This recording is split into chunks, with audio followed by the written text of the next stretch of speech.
Hello and welcome to Bloke on the Range. Now, I wasn't actually going to make this video, so I apologise for having the rifle apart already.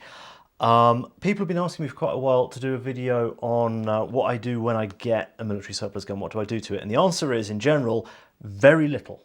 I've not had one that's needed work yet, but finally, last night I brought home this 1945 Ishapore No.1 Mk.III star in externally, well, typically Indian condition. Internally, the barrel is beautiful. During the day today, I decided I'd just have a quick look inside, see what it needed doing, see if it was missing any parts, and then usual stuff. So what I found was that, in fact, there's some rust that we need to deal with here on the receiver. The barrel was packed in some kind of nasty grease that's got everywhere. And this highly important part, in fact, this spring here, what this is the pressure plate that goes in here and puts the up pressure on the muzzle of the rifle that is then counteracted by down pressure from the nose cap. And when I took the nose cap off, normally that should go under the effect of the spring, and it didn't. I was, okay. I thought the spring was missing, and actually it's just so compacted that it's taken a massive set. That is unusable. I've ordered a new one from Lee-Enfield in Germany. Stephen is sending me one of them. And yeah, so overall, I apologise for the camera work here. It's very difficult to sit and get the camera at a good angle. Internally, the woodwork's not too bad. There's a little split there. Oh, in fact, there's more of a split there. Okay, that will just glue with wood glue. That's not an issue. I'll glue that and clamp it overnight. The drawers, which are important, there, those two, they are in excellent condition. That bearing is in good condition. If we go forward, this is all in pretty good nick. And then the bits where the barrel's in contact, again, that's all in good nick. Once we replace this bit, the other thing is that this spring for the mid-band, that is there. I will hoik that out at some point and replace it with a new one, because that looks like it's taken a set as well. And otherwise, we're going to tidy it up a bit. Rear handguard, I've already glued that. That was a bit split. The metalwork, mechanically, it's in great condition. It's all covered in cack. Some of this is really nasty. I mean, the magazine, you've got a tied line where the magazine is in and out of the rifle, and I suspect that at some point in this rifle's life, or several times in this rifle's life, yeah, you can see brush strokes in this. Let's see if we can catch the light there. There's cosmoline brush strokes, and I suspect that some armourer somewhere on the subcontinent just went and slathered cosmoline over the whole thing, wood and all. So, what are we going to do? First of all, we're going to get the small parts and the metal work in a yogurt pot with some white spirit. Get all the grease off, get the rust off, and see how that comes out. I'm not going to bore you through the whole process. I'm going to put all the screws in and everything. I've got white spirit here. I've also got some brake cleaner. But all we're going to do is put these in and let them stew for a while. Bolt as well. I don't have a bolt stripping tool. I've never found one necessary. Little aside, in the field, this was as far as it was intended that they be stripped. Anything more serious required the action of an armourer. So that can go in there as well. White spirit all over the place.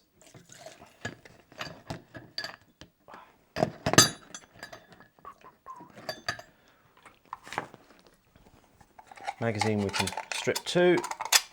What? In fact, the inside of that case is probably fine. It's still full of preservative. I'll probably just swizz that out with a rag and have done with it. Yeah, that's gonna be okay. Just swizzed out with a rag. that's not important. Now, oh, missed one, missed two.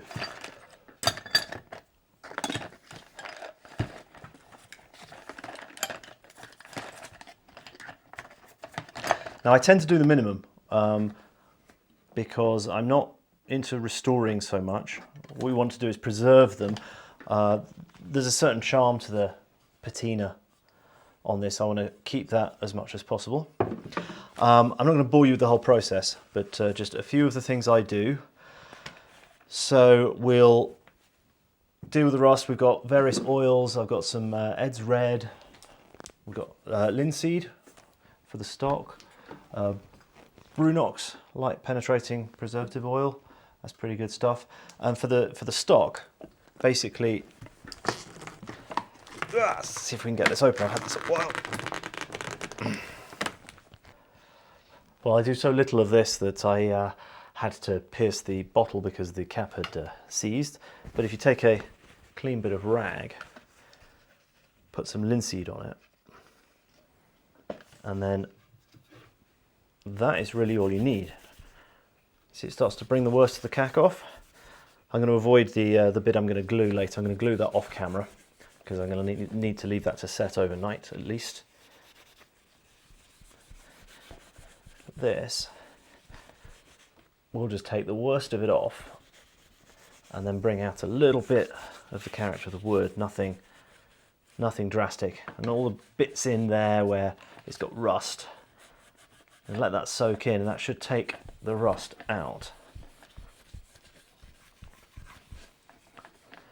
And then you can clean up the bearing surfaces in here as well with it. It'll also nourish them a bit. Originally these were soaked in hot linseed oil as part of the manufacturing process. So a little bit of nourishment inside won't hurt. I'm sure there'll people be screaming at me because everyone's got their own private little version of how they do this. I think the answer is that because there's so many variants of it that none of them are particularly better than the others. I mean, I'm not a French polisher. We're not going to French polish this. We're not going to true oil it. We're literally just going to clean up the worst of the cack, stop any rust from continuing, and leave it in a preserved state in which we can shoot it.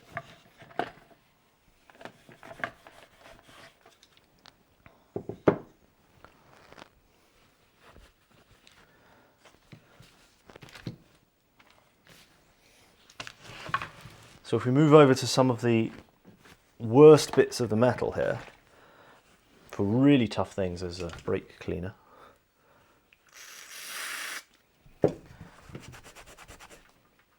Just brings it off in droves, and it's basically elbow grease and patience. I mean, just to give you an example, if we take some Brunox, which is oily, that's also pretty good at taking it off. If you really want to see how this is done properly, go watch Anvil over on CN Arsenal channel, because he's a professional. I'm just a mere amateur at this. Anyway, some of this really nasty cack here is going to need some soaking and some elbow grease and a lot of work. That's not. I don't think that's rust. I think that's dried on preservative grease, because these were intended for use in humid conditions, so they preserved them internally. Yeah, that's coming off.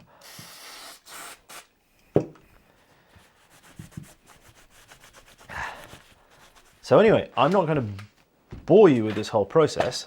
This bucket here, this is going to get a lot of toothbrush and scrubbing, get it all off, and what I'll do is I'll catch you on the flip side when it's done. So part way through now, I've basically done from here to the rear sight mount.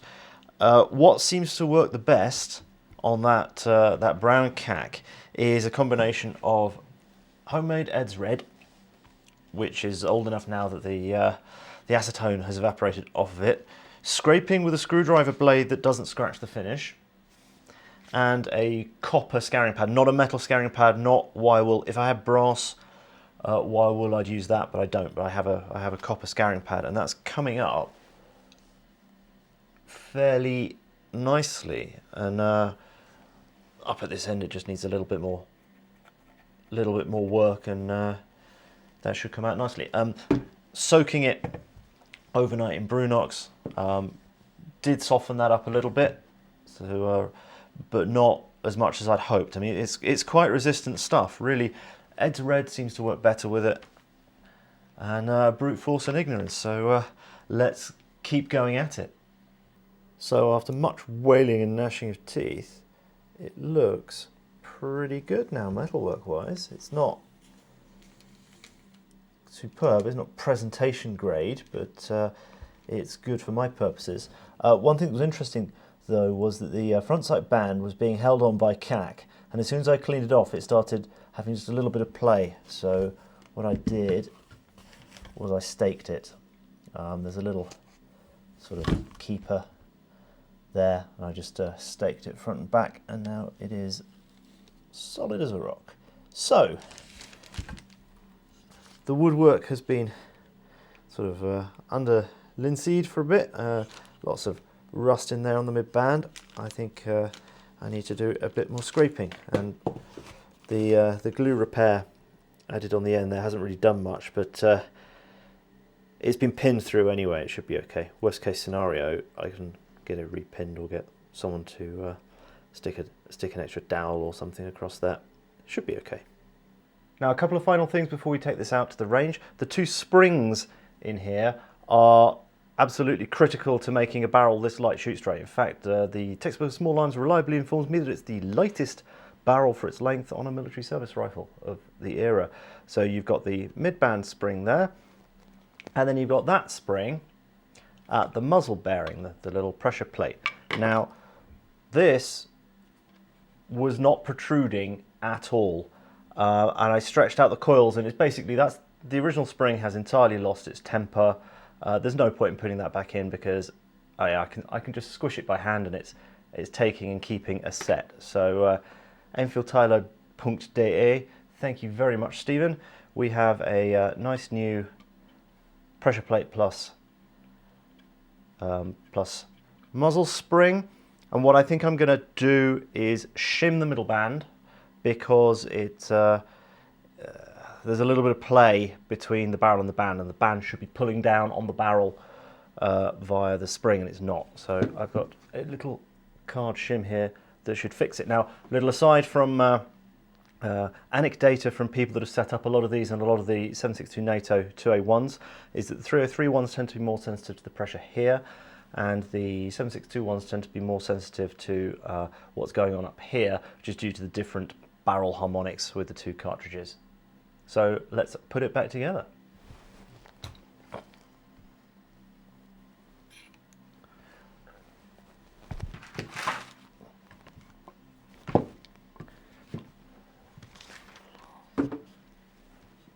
So when you put these back together, you've got to be careful not to damage the drawers here.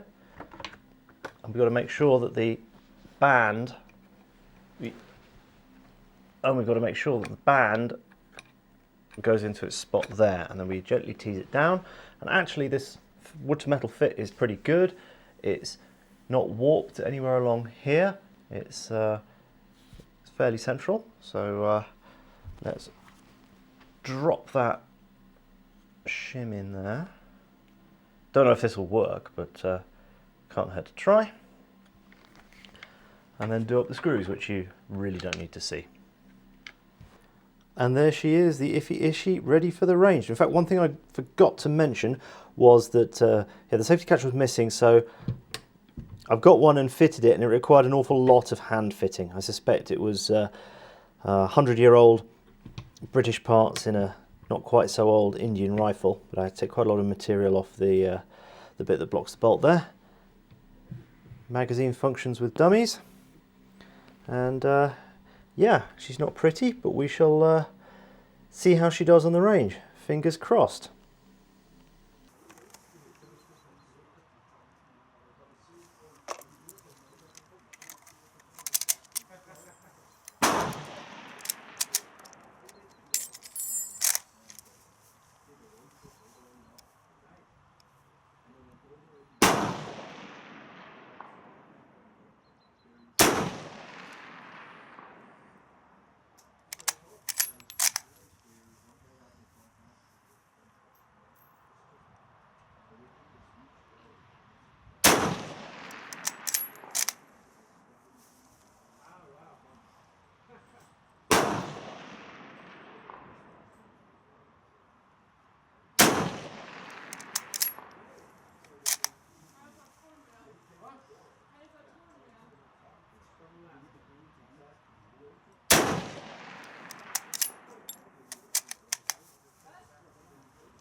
Das ist jemand mit, die sie gesehen.